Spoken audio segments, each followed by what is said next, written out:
மனிதனின் தொழில்நுட்ப கண்டுபிடிப்புகளுள் மிகவும் முக்கியமான கண்டுபிடிப்பு இரும்பின் பயன்பாடு. மற்ற உலோகங்களைக் காட்டிலும் மிகவும் வலிமையானதாகவும் விலை குறைவானதாகவும் இருப்பதால் இரும்பின் பயன்பாடு வந்த பிறகு மனிதனின் சமூக பொருளாதார வளர்ச்சி உச்சத்தை அடைந்தது.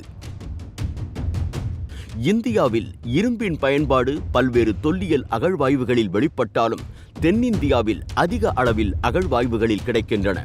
குறிப்பாக தமிழகத்தில் இரும்பு கால தொல்லியல் தளங்களும் குத்துக்கல், கல்வட்டம், கற்பதுக்கை போன்ற ஈமச் சின்னங்களும் ஏராளமாக காண கிடைக்கின்றன.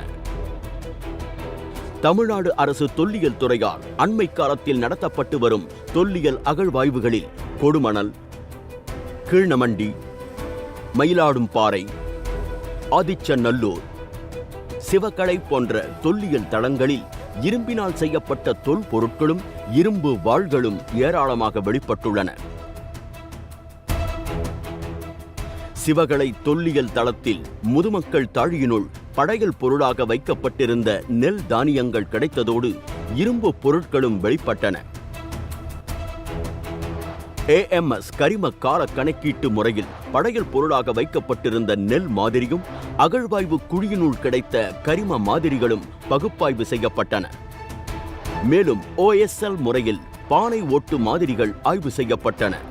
உலகிலுள்ள 4 தலைசிறந்த ஆய்வகங்கள் வெளியிட்டுள்ள ஆய்வு முடிவுகளை வைத்து பார்க்கும்போது தமிழகத்தில் இரும்பின் பயன்பாடு அறிமுகமான காலம் கிமு 4000 முதற் பகுதிக்கு கொண்டு செல்கிறது. கிட்டத்தட்ட 5300 ஆண்டுகளுக்கு முன்பு வட இந்தியாவில் செப்பு காலம் செழிப்பாக இருந்தபோது தென்னிந்தியாவில் இரும்பு பயன்பாடு பரவலாக இருந்திருப்பது தெளிவாக தெரிகிறது.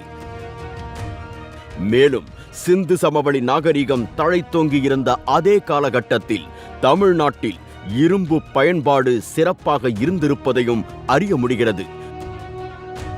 இதன் மூலமாக தமிழ்நாட்டு அகழ்வாய்வுகளில் கிடைத்திருக்கக்கூடிய இரும்பு பொருட்களானது இந்தியாவில் இதுவரை கிடைத்திருக்கக்கூடிய இரும்பு பொருட்களிலேயே காலத்தால் முந்தையவை என்பதை அறுதியிட்டுக் கூறலாம்.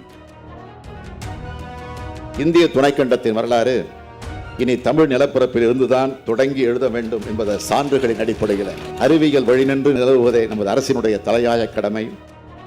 இரும்பின் உறுதியோடு உறக்கச் சொல்வோம், இந்திய துணைக்கண்டத்தின் வரலாற்றை இனி தமிழ் நிலப்பரப்பிலிருந்து தொடங்கி எழுத வேண்டும் என்று.